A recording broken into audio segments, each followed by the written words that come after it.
So this is the second video on the projectile motion test review.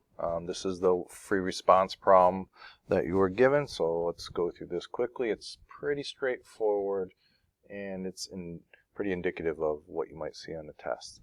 So we basically have something projected at an angle, right? Given here, you're told that it just makes it to the wall, and they're going to ask some questions. They make it to the wall and just clears it, and they're going to ask some questions in regard to that. Okay, so the first thing you want is the horizontal velocity and vertical. So by now, if it's launched this at some angle, you should understand here's the x component, here's the y component, here's theta. So this is going to be v cos theta, which is, I believe up there it says 28 meters per second times the cosine of 30. And again, make sure you're in degree mode, and this is 24.2 meters per second. So pretty straightforward. And then they ask you for the vertical velocity. So that's going to be v sine theta, which, well, I'm not going to plug in numbers, but that sine of theta is half. So half of that is 14 meters per second. Okay, so that's pretty straightforward. Now, the projectile motion stuff, the ball passes over the wall. Just passes, okay? And determine the maximum height of the wall. So not asking for the maximum height of the ball, that's a common mistake made here, but they're basically asking, if I go back up to here, what height is the ball when it gets to the wall? And by now that should be a very familiar problem to us because we've done it a bunch of times. So the first thing I want to know is the time it takes to get to the wall. So if I do my v-tax, right, you should have done this for my x and the y. I know v naught is the 24.2. We've already calculated that. I don't need to calculate again. This is 14. A is 0, negative 9.8.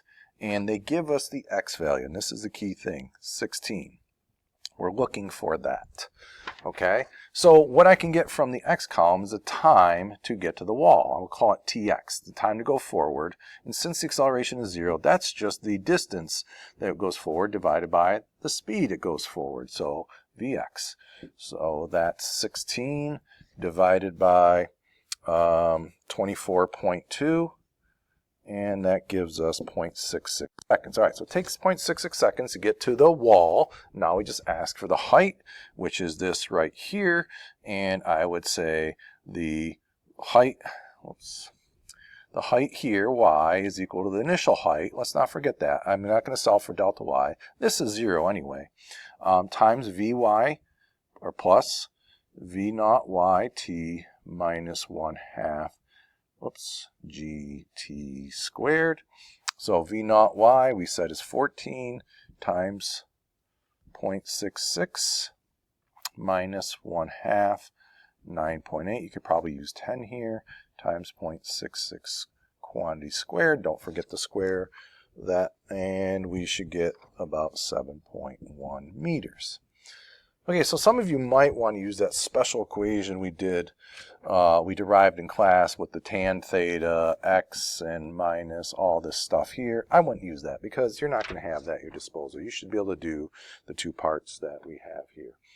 Okay, and the other one question that's not on this sheet, but I can write in, I wrote in, is how much time, okay, so I'm just going to erase this, all right, is how much time does it take to get to the wall? Oh, we already figured that out. Okay, so that was this one right here.